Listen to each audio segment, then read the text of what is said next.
Sarvamanthan news महाराष्ट्रामध्ये आपलं स्वागत। पाहूयात आजच्या टॉप 10 हेडलाईन्स। मान्सून महाराष्ट्रात दाखल, यंदा 12 दिवस आधीच एंट्री, बळीराजासाठी सर्वात मोठी आनंद वार्ता। मान्सूनला महाराष्ट्रात व्यापण्यासाठी अनुकूल वातावरण। मान्सून पोहोचण्याआधीच पावसाची जोरदार बॅटिंग, साताऱ्यातले बंधारे ओव्हरफ्लो, अनेक जिल्ह्यांमध्ये धबधबे प्रवाहित, नद्यांची पातळी वाढली। फरार असताना हगवणे पिता पुत्रांना वापरलेल्या 3ही गाड्या पोलिसांकडून जप्त, राष्ट्रवादीचे पदाधिकारी आणि नातेवाईकांची वाहन वापरल्याचं उघड। पहुना धरण परिसरातील बंडू फाटकच्या फार्म हाऊसवर 18 मे रोजी पोलिसांकडून हगवणे पिता पुत्रांचा शोध, पोलीस रिकाम्या हाती माघारी। मात्र 23 तारखेला याच फार्म हाऊसमधून आरोपींना अटक। हगवण्याचा साथीदार आणि स्वतःच्या पत्नीचा अश्लील व्हिडिओ काढणाऱ्या निलेश चव्हाण विरुद्ध लुकआउट नोटीस, घरातून लॅपटॉप जप्त, बाळाची हेळसांड केल्याप्रकरणी नवा गुन्हाही दाखल।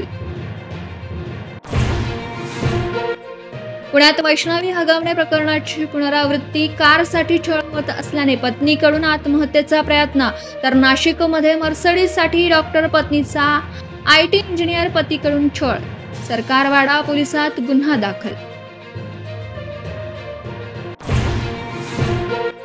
वाल्मिक कराडला तुरुंगात VIP ट्रीटमेंट, निलंबित पोलीस अधिकारी रणजित कास्तंचा व्हिडिओसह आरोप, कारागृहाच्या कॅडीमधून 25,000ची खरेदी केल्याचा दावा।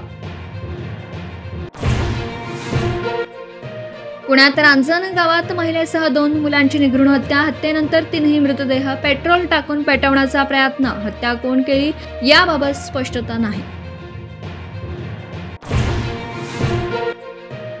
लालू प्रसाद यादवांकडून मुलगा तेज प्रताप यादवची पक्षासह कुटुंबातून हकालपट्टी, बेजबाबदार वर्तन करत असल्याचा ठपका ठेवत मुलाला दाखवले बाहेरचा रस्ता।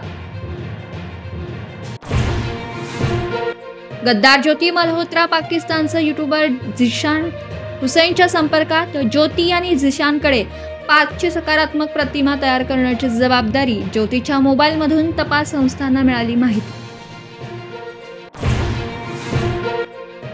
हिंदू समाज स्वतः मजबूत होत नाही तोपर्यंत जगात कोणीही त्यांची काळजी करणार नाही, सरसंघचालक मोहन भागवतांचे विधान। संघाचे मुखपुत्र ऑर्गनायझरला दिलेल्या मुलाखतीत बांगलादेशी हिंदूबद्दलही भाष्य।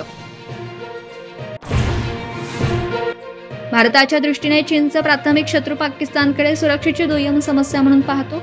भारत अमेरिकेच्या डिफेन्स इंटेलिजन्स एजन्सीच्या हवालामध्ये महत्त्वाचं निरीक्षण। सार्वमंथन न्यूज महाराष्ट्राला लाईक करा, शेअर करा, सबस्क्राईब करा।